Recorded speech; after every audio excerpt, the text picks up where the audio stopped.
नमस्कार। आप देख रहे हैं देश का सबसे बड़ा cricket show cricket predictor sponsored by 1xBet। मैं हूं आपके साथ सुजाता और ये वो शो है जहां पर ड्रामा मिलता है डेटा के साथ और हर एक गेंद एक नई कहानी बयां करती है। और आज जो हम आपको बताने वाले हैं वो कोई भी सीएसके फैन सुनना नहीं चाहता है, क्योंकि एक बार फिर सीएसके का घमंड टूटा है उसके अपने स्टेडियम में, चेपॉक स्टेडियम में। और पहली बार सनराइजर्स हैदराबाद ने जीत हासिल की है इस स्टेडियम में, जो अपना घरेलू स्टेडियम है सीएसके का।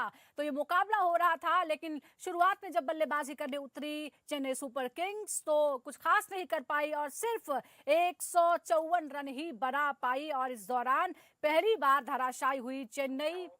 उसका जो अभेद किला है वो पहले आरसीबी ने, उसके बाद दिल्ली कैपिटल्स ने और उसके बाद फिर एक बार चेन्नई सुपर किंग्स को उसी के घर में मात दी सनराइजर्स हैदराबाद ने। यह हैदराबाद की चेपॉक में पहली जीत रही। आपको बता दें कि शुरुआत कैसी हुई। इस जीत में सबसे बड़ा जो योगदान था वो किन लोगों का था।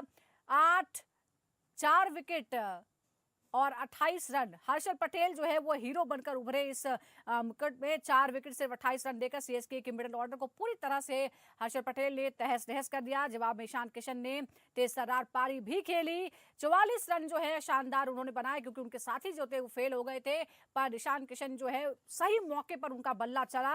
हालांकि स्कोर बहुत हाई नहीं था, लेकिन थोड़ी सी मुश्किल तो हैदराबाद को भी यहाँ पर देखने को मिली। और उसके बाद कमिन्नू मेंडिस और नीतीश रेड्डी ने मैच फिनिश कर दिया। सनराइजर्स हैदराबाद को चेपॉक में पहली जीत दिला दी। तो ये बीती रात की बात रही। आज के मुकाबले की हम बात करते हैं, जहां पंजाब किंग्स का सामना एक बार फिर केकेआर यानी डिफेंडिंग चैंपियन से होने वाला है। लेकिन केकेआर डिफेंडिंग चैंपियन को पिछला मुकाबला जो खेला था पंजाब के खिलाफ वो जरूर याद आ रहा होगा, क्योंकि पंजाब ने सिर्फ 111 रन डिफेंड कर लिए थे और उससे पहले 262 का चेज भी किया था केकेआर के खिलाफ ही। नारायण से लेकर नॉर्थिया तक, मैक्सवेल से लेकर चहल तक, ईडन गार्डन्स में आज एक जबरदस्त टक्कर देखने को मिलेगी, ये बिल्कुल श्योरिटी है। चेपॉक की हार से लेकर ईडन के हाई वोल्टेज ड्रामे तक हम सब कुछ बात करने वाले हैं आज के इस खास एपिसोड में। और हम आपको बता दें कि हेड टू हेड मुकाबले जो हुए हैं उसमें जब केकेआर और पंजाब भिड़े हैं तो 34 बार भिड़े हैं, जिसमें केकेआर ने 21 और 13 बार पंजाब ने जीत हासिल की है। अगर हम ईडन गार्डन्स पर इन दोनों के बीच हुए मुकाबलों की बात करें तो यहाँ कुल 13 मुकाबले हुए हैं। केकेआर ने 9 मुकाबले जीते हैं। आमना सामना जो है फिर एक बार होने वाला है, लेकिन इस अभी जो देखते हैं कौन किस पर भारी पड़ सकता है पिछले मुकाबलों को देखने के बाद बात इस पर हम करते हैं। हमारे साथ 2 खास मेहमान जुड़ गए हैं। हमारे साथ हैं पूर्व अंतर्राष्ट्रीय और आईपीएल अंपायर अनिल चौधरी जी और सीनियर स्पोर्ट्स जर्नलिस्ट ताऊ रिजवी। अनिल जी, कल के मुकाबले में तो हमने देखा ही किस तरह से सीएसके का बुरा हाल है और एक के बाद एक जो रिकॉर्ड हैं वो बदले जा रहे हैं। हैदराबाद ने भी उसे उसी के मैदान पर हरा दिया। लेकिन आज बताइए केकेआर, क्योंकि केकेआर को पिछली पटखनी अपने ही मैदान पर याद होगी, पंजाब ने जिस तरह से उसे धोया था बुरी तरह से और कितना छोटा स्कोर जो था वो डिफेंड कर लिया था। पिछले अनुभवों के बाद आपको क्या लगता है, डिफेंडिंग चैंपियन केकेआर के खिलाफ आज क्या अपना दबदबा बरकरार रखेगी पंजाब की टीम? देखिए, जो पीछे मैच में हुआ बहुत ही अजीब था उनके लिए और उससे निकलना उतना आसान नहीं है। इतने कम स्कोर पे भी वो हार गए और चेज नहीं कर पाए और पंजाब ने आउटस्टैंडिंग विक्ट्री ली। ऐसी जीत से बहुत फर्क पड़ता है टीम को। और बहुत पहले भी आप जाओ तो पिछली बार तब इन्होंने कैलकाटा में इनको 260 प्लस चेज करके हरा दिया था। आई थिंक वो पॉजिटिव चीज तो है पंजाब के पास और केकेआर को इससे उभरना पड़ेगा। केकेआर के पास आउटस्टैंडिंग प्लेयर है कुछ, लेकिन वो इंडिविजुअल प्लेयर है। As a team I think Punjab ज्यादा स्ट्रॉन्ग लग रही है मुझे, तो वो एक थोड़ा फैक्टर है। यस, केकेआर थोड़ा अंडर प्रेशर होगी पंजाब के आगे आज पक्का। अंडर प्रेशर होगी, लेकिन अपना मैदान है ताउस। और हम जो रिकॉर्ड बता रहे हैं कुल 13 मुकाबलों में से 9 जो है केकेआर ने पंजाब के खिलाफ अपने मैदान पर जीते हैं।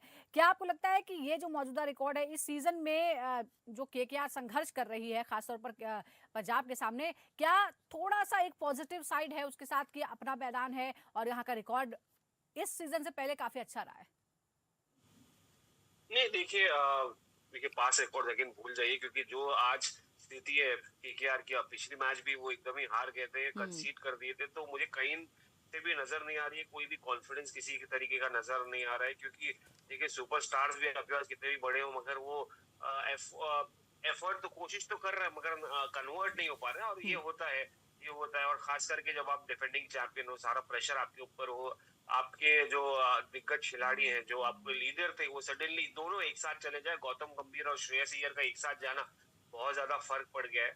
और रही बात पंजाब की, तो पंजाब तो यार कॉन्फिडेंस लेकर आए हैं, और ये जो कॉन्फिडेंस है वो ट्रांसफर हो गया केकेआर से डायरेक्ट पंजाब की तरफ। ऑब्वियसली श्रेयस अय्यर और रिकी पॉन्टिंग तो की कॉन्फिडेंस लीडरशिप भी में, तो लेगा अपने लीडरशिप साथ बड़ी अय्यर। लगती है। लीडरशिप बड़ी मायने रखती है। मैं सोचता हूँ, देखिए बहुत ज्यादा है, राह दिखाने वाला होता है, एक मेंटर होता है, तो इनको अच्छा कॉम्बिनेशन मिल गया है रिकी पॉन्टिंग और गौतम गंभीर में, रिकी पॉन्टिंग और श्रेयस अय्यर में, जो शायद इनके पास नहीं है। One of the reasons. अच्छा, ये एक रीजन है इसके लिए आपको लगता है। एक बार जरा एक और बात है, जो पिछले 5 मुकाबले हुए केकेआर बनाम के पंजाब की बात करते हैं। 5 मुकाबलों में हेड टू हेड जो है, कुल 5 मुकाबलों में 2 बार केकेआर, 3 बार पंजाब ने जीत हासिल की है। और केकेआर का ईडन गार्डन्स पर प्रदर्शन जो है, 91 कुल मैच खेले उसमें से 53 जीते हैं, 38 में उसे हार का सामना करना पड़ा है। ऐसे में अनिल जी, खास तौर पर हम पिछले 2 मैचों में पंजाब और गुजरात के खिलाफ जिस तरह से केकेआर को हार का सामना करना पड़ा, सिर्फ सीएसके के खिलाफ ही हाल में उसको जीती है। क्या आपको लगता है कि सुधार करने की जरूरत है, और केकेआर गलती कहाँ कर रही है, कहाँ सुधार कर सकती है? क्योंकि ऑन पेपर जो है वो सबसे बैलेंस्ड टीमों में से एक अभी भी वो मानी जाएगी।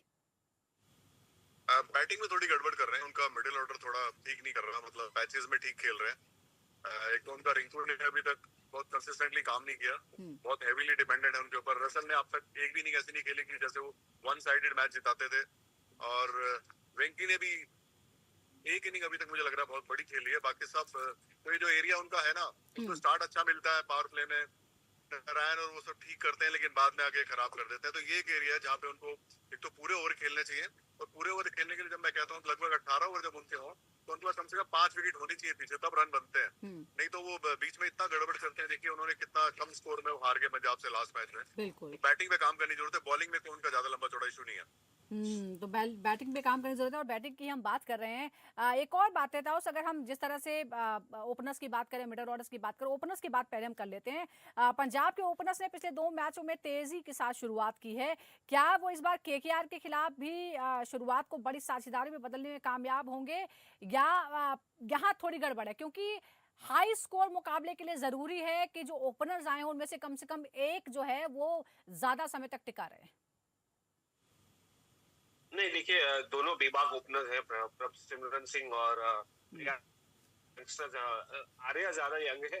और सबसे बड़ी बात ये कि यार वो गट से खेलते हैं, और वो सबसे उससे बेटर ये है कि उनके पास टैलेंट है, पावर जो जनरेट करते हैं। One of the reasons why Punjab has been successful. और टॉप ऑर्डर जिस तरह से उनका डोमिनेट किया है, जिस तरह से ये बंदे का स्ट्राइक रेट है, और नो होल्ड बार्ड, पहला सीजन होता है। देखिए बहुत सारे क्रिकेटर्स का पहला सीजन में बड़ा इंप्रेस कर देते हैं, बड़ा ये डोमिनेट करते हैं। अगले सीजन में जो पता चलता है कि यार ये असली प्लेयर है कि नहीं है, क्योंकि देखिए कंसिस्टेंसी वो बहुत सारे लोग मेंटेन नहीं कर पाते। तो फिलहाल आर्या को अभी सॉर्ट आउट नहीं किया, और उनको फर्क भी नहीं पड़ता है। और ये ईडन गार्डन्स है, ईडन गार्डन्स में वो सोचेंगे यार एक अच्छा मौका है अपने ऊपर ध्यान और ज्यादा घसीटने का। ऑलरेडी घसीट दिए उनको, लाइमलाइट में आ गए। तो मुझे लगता है कि one of the reasons why they are getting a good start, and then you have Shreyas Iyer, उसके बाद बाकी बल्लेबाज आ जाते हैं। तो कहीं ना कहीं लेकिन देखिए ताउस, हमें बल्लेबाजी ये भी गौर करना चाहिए कि हर बार 111 का टोटल जो है वो डिफेंड करना आसान नहीं हो सकता है, वो कभी कभार हो सकता है। तो एक हाई स्कोरिंग मैच जो है वो अगर होगा तो भी हम बराबरी का मुकाबला जो है हम देख पाएंगे, वरना उसके बाद फिर कुछ मिरेकल की ही उम्मीद रहेगी। लेकिन फिलहाल जो है पलड़ा आपके हिसाब से पंजाब का भारी लगता है। अब जरा जो नंबर 3 पर बल्लेबाजी कर रहे हैं उनके बारे में भी देख लेते हैं। 2 आंकड़े हमारे पास है। अजिंक्य रहाणे 8 मुकाबले खेले हैं, 271 रन बनाए, 38.71 का उनका जो है औसत है। अगर हम स्ट्राइक रेट की बात करें तो वो है 146। श्रेयस अय्यर की अगर हम बात करते हैं तो यानी दोनों कप्तानों का एक कंपैरिजन हमारे सामने है। तो 8 मुकाबलों में 263, 43.83 का उनका औसत है, और स्ट्राइक रेट है 185। नंबर 3 पर बल्लेबाजी कर रहे श्रेयस अय्यर पिछले 2 मैचों में प्रदर्शन कुछ खास नहीं कर पाए हैं। क्या पंजाब के लिए ये थोड़ा सा फिक्र की बात हो सकती है अनिल जी, आपको लग रहा है? नहीं, श्रेयस चैंपियन प्लेयर है, वापस आ जाएंगे वो, 1-2 इनिंग से फर्क नहीं पड़ता। और पीछे वो कुछ मैच ऐसे खेले हैं कि एक तो वो क्या करते थे, वो उन्होंने बहुत बार पहले बैटिंग कर ली, और पहले बैटिंग में एक बार तो एक बार उनको प्रयास ने बचा लिया। तो अब जो पीछे वो मैच खेले हैं उसमें उन्होंने बाद में बॉलिंग किया, शुक्र है। तो आई थिंक अगर रात का मैच आप खेल रहे हो तो पता नहीं आप पहले क्यों बॉलिंग कर रहे हो, तो उससे उनका गड़बड़ हुआ। और एक बारी श्रेयस भी कुछ बॉलें बहुत ज्यादा पीछे से खेल गए, क्योंकि क्रीज में खड़े होते हैं, वो शायद नोटिस किया दूसरी टीमों ने, उन्होंने काम कर लिया होगा उसमें। चैंपियन प्लेयर विल बैक, मुझे लगता नहीं कि बहुत बड़ी प्रॉब्लम शेर को होने वाली, बहुत बड़ा प्लेयर है और अभी तो बहुत ग्रो कर गया है। तो आई थिंक ये कोई बहुत बड़ा मैटर नहीं है, और कभी कभी होता है बीच में 1-2 इनिंग ऐसी आती हैं। तो कोई परेशान होने की जरूरत नहीं है। और इस ग्राउंड पे वो काफी खेला है, कप्तान था इस टीम का पहले, तो ये सब चीजें प्लस हैं। आई थिंक पंजाब को और श्रेयस अय्यर को भी ज्यादा परेशान होने की जरूरत है कोई नहीं, ज्यादा नॉर्मल परेशान खेल होने रहे हैं की अपना जरूरत बस। नहीं है। हमने दो जो कप्तानों की तुलना तो हम कर लिए, जरा हम दो बॉलर्स जो हैं दोनों तरफ जिनकी पे निगाहें रहती हैं मुकाबलों में, एक तरफ हर्षित राणा है, दूसरी तरफ है अर्शदीप सिंह। इनका आंकड़ा बता देते हैं, कुल 10 मुकाबले जो खेले हैं 14 विकेट लिए हैं और 8.54 का इकोनॉमी रेट है, 15 की स्ट्राइक रेट है। अर्शदीप की बात करें तो 10 मुकाबलों में 14 विकेट लिए हैं, 8.58 का इकोनॉमी रेट है और 15.85 का उनका स्ट्राइक रेट है। क्या इस मुकाबले में पंजाब किंग्स की टीम कोलकाता नाइट राइडर्स की तुलना में थोड़ी सी ज्यादा संतुलित और मजबूत नजर आ रही है? क्या हम यही मान रहे हैं कि पंजाब का पलड़ा जो है वो भारी है, वो बैलेंस टीम में है, उसके बल्लेबाजी भी क्लिक कर रही है, और अगर बल्लेबाजी क्लिक नहीं करती है तो फिर गेंदबाज जो है वो पूरी तरह से अपोजिशन पर दबाव बना देते हैं? Exactly. देखिए, one of the reasons why Punjab has been मतलब consistent this season better than KKR जो डिफेंडिंग चैंपियंस है। देखिए, कहीं ना कहीं अगर आपने कहा कि भाई श्रेयस अय्यर नहीं डिलीवर कर पा रहे या बल्लेबाजी अगर क्रैक नहीं हो रही है, तो गेंदबाजी कर रही थी जो आपने पिछले मैच में KKR के सामने देखा। और अर्शदीप काफी एडवांटेज लेके लेफ्ट आर्म पेसर है, वो एक अलग एडवांटेज है, बॉल अंदर लगाते हैं वो एक अलग एडवांटेज है। कहीं ना कहीं दोनों विकेट्स में तो बराबरी है, मगर जो इम्पैक्ट है वो अर्शदीप का ज्यादा नजर आता है। और ये मुझे लगता है हर्षित राणा को खलेगा, क्योंकि देखिए दोनों इंटरनेशनल प्लेयर्स हैं, दोनों कंपैरिजन है, दोनों अपनी साइड में जगह बनाने की देख रहे होंगे। और खास करके इंग्लैंड टूर आ रहा है तो दोनों की नजरें उस पर भी रहेंगी। ऑल्दो ये वाइट बॉल क्रिकेट कुछ अलग ही फॉर्मेट है, मगर कहीं ना कहीं मुझे लगता है कि यार जब KKR के सामने वो रेस्क्यू एक्ट किया था पूरे जी टोटल डिफेंड कर दिया, तो उससे बहुत बड़ा कॉन्फिडेंस मिल गया हो गया इनकी बॉलिंग लाइनअप को। तो मगर हर बार नहीं होता, वो भी अगर लिटरली कोलैप्स था तो उन्होंने कमबैक भी किया, वो भी मैजिकल था। बट बार बार ऐसा नहीं हो सकता, तो समवेयर और दी अदर आपको बड़ा स्कोर पुट अप तो करना पड़ेगा।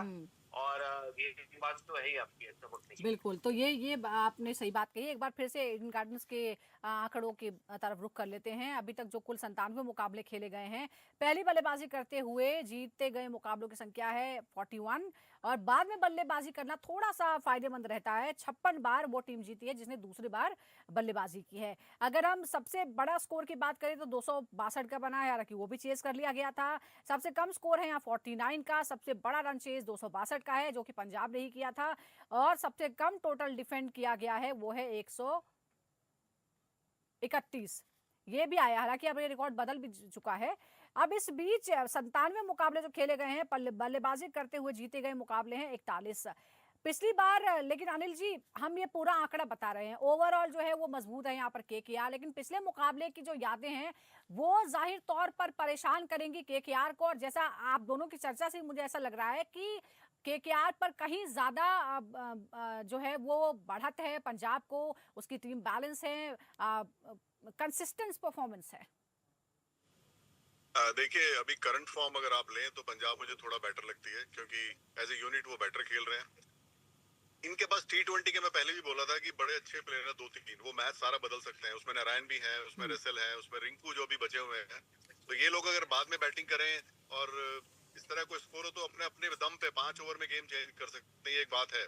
तो आप KKR को रिस्की टीम समझ के चलो, मतलब इस मामले में, क्योंकि 2 बॉलर भी उनके पास ऐसे हैं कि वो डालेंगे 8 ओवर, वो तंग कर सकते हैं आपको। एक बार वो पीछे पड़ गए किसी टीम के। बस एक दूसरी फर्क क्या है कि यहाँ विकेट बहुत अच्छा है और आउटफील्ड तेज है। तो यहाँ पर एज ए टीम मुझे पंजाब बेटर नजर आती है ओवरऑल मिला के, क्योंकि इंडिविजुअल प्लेयर कभी कभी करते हैं और जो टीम खेलती है ना, टीम गेम है, वो जनरली और दबाव KKR पर नजर आता है, ये साफ तौर पर। है कि बट KKR को अब हल्के नहीं ले सकते, क्योंकि उनके पास ऐसे प्लेयर हैं वो 5 ओवर में मैच चेंज कर देंगे।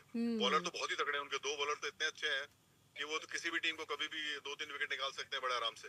हाँ, जाहिर तौर पर अगर सिर्फ 111 पर ऑल आउट कर दिया था तो जाहिर तौर पर बॉलर जो हैं वो तो हैं ही, लेकिन सबको एक साथ मिलकर टीम वर्क करना होगा अगर जीत हासिल करनी है। अब जरा कुछ बैटर्स पर नजर डाल लेते हैं। पहली बैटल है हमारे सामने रहाणे और अर्शदीप सिंह। 21 गेंदों का आमना सामना हुआ है, 25 रन, 2 बार आउट, 9 डॉट बॉल्स। 21 में से 9 डॉट बॉल्स हैं, यानी ऑलमोस्ट 50% जो है वो डॉट बॉल्स है। 4 चौके, कोई छक्का नहीं, 119 का जो है वो यहाँ पर स्ट्राइक रेट नजर आता है। अर्शदीप ने अब तक KKR के कप्तान अजिंक्य रहाणे के खिलाफ बेहतर रिकॉर्ड बनाया है। क्या ताउस ये खतरे की घंटी है? क्योंकि हमने वैसे भी कंपेयर किया है अर्शदीप को कि वो अच्छे टच में नजर आ रहे हैं, अच्छे फॉर्म में नजर आ रहे हैं, 14 विकेट तो अभी तक ले भी चुके हैं वो।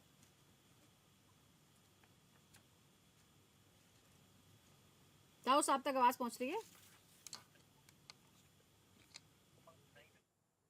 हाँ जी, ब्रेक हो रही है, आ रही थी, मगर हाँ देखिए अर्शदीप का रिकॉर्ड देखिए बहुत ही अच्छा है, कंसिडरिंग 4 विकेट लिया है। ऐसा नहीं कि रहाणे फॉर्म में नहीं है, Rahane is looking good compare to the other batsman लेकिन जो 21 बाकी गेंदों में बल्लेबाज 2 खेल बार के आउट आती है, आउट मगर किया उन्होंने। अर्शदीप डेफिनेटली वो कॉन्फिडेंस लेके आएंगे। एग्जैक्टली वही मैं कह रहा हूँ उसको। ये देखिए इम्प्रेसिव तो है, इम्प्रेसिव रिकॉर्ड है अर्शदीप सिंह का, मगर मैं ये कहूंगा कि फॉर्म जबरदस्त रहा है। ये जबरदस्त तो नहीं, एटलीस्ट अच्छा रहा है अपने कंपेयर टू अदर बैट्समैन के, अजिंक्य रहाणे का।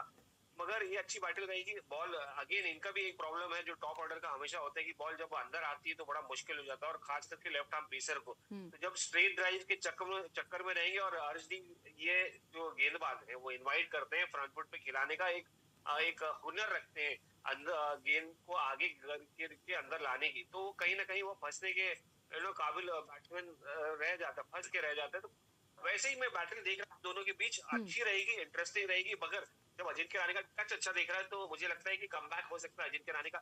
बट ओवरऑल यार बाकी प्लेयर्स को भी डिलीवर करना पड़ेगा, तो बिल्कुल, अजिंक्य रहाणे देखिए के ऊपर सबको अगर डिलीवर सारे के करना साथ पड़ेगा। प्रेशर एक रहेगा तो अर्शदीप के हाँ, सामने स्ट्रगल इंडिविजुअल गेम से जीता नहीं जाएगा, ये दिख रहा है, वो कभी कभार ही होता है। और इस पूरे सीरीज में तो हमें ऐसा ही लग रहा है कि जो टीम ओवरऑल परफॉर्म करती है वो जीतती है। एक और बैटल है श्रेयस अय्यर और सुनील नारायण के बीच। 35 गेंदों का एनालिसिस है, 42 रन, 1 बार आउट, 9 डॉट बॉल्स, कोई चौका नहीं, 2 छक्के, 120 का स्ट्राइक रेट है। अनिल जी, अय्यर और कोलकाता के अनुभवी स्पिनर जो है सुनील नारायण के बीच जो हेड टू हेड मुकाबला है ऑलमोस्ट बराबरी पर ही रहा है। आज आपको क्या लगता है दोनों के टच को देखते हो? क्योंकि हमने ये भी देखा है कि श्रेयस अय्यर भी थोड़ा सा स्ट्रगल कर रहे हैं पिछले 2 मैचों से। और अब कौन आपको आज के मैच में भारी लग रहा है? देखिए नारायण का क्या है कि अगर आप उनको बहुत ज्यादा पीछे से खेलोगे तो आपको खेलने नहीं देंगे, और श्रेयस अय्यर क्या कर रहा है, क्रीज में खेल रहा है। अगर वो थोड़ा एडजस्ट नहीं करेगा, नारायण को आप पीछे गए उसने पैड पे मार देनी है बॉल, क्योंकि वो इतना आइडिया है उनको, खासकर जो तेज बॉल एक बीच में वो करते हैं, और वो लेग कटर भी मार देते हैं, और साथ में जो उनका गुगली है वो तो सब है ही उनका। और मुझे लगता है कि ध्यान से खेलना पड़ेगा श्रेयस अय्यर को। नारायण को जरा सा भी आपने हल्के में लिया, वो फटाक से पैड पे मार देंगे या विकेट में डंडे मार देंगे, क्योंकि उनको पता है कि श्रेयस बहुत पीछे खड़े हो रहे हैं जी। और आप नारायण को जरूरत से ज्यादा पीछे नहीं खेल सकते, वो आपको ट्रबल करेगा बहुत ज्यादा, क्योंकि दोनों तरफ जाती है उसकी बॉल, गुगली भी है साथ में लेग स्पिन भी है, और टॉप स्पिन भी जाता है बहुत तेज, और एक बॉल उनका बहुत तेज आता है जो अगर वो मिस करेंगे तो मुझे थोड़ा खतरा लग रहा है, क्योंकि अय्यर बहुत पीछे खेल रहे हैं आजकल बैकफुट पे। अच्छा, ये इनकी एक प्रॉब्लम हो सकती है, बहुत टेक्निकल बात आपने कही। एक और बैटल है, जल्दी से नजर डाल लेते हैं, ये है वेंकटेश अय्यर और युजवेंद्र चहल के। 20 गेंदों का एनालिसिस है, 39 रन, 2 बार आउट, 5 डॉट बॉल्स, 5 चौके, 1 छक्का। अब ये देखिए यहाँ पर दोनों ही हो रहा है ताउस, 2 बार आउट भी हो गए हैं और 39 रन भी बन गए हैं।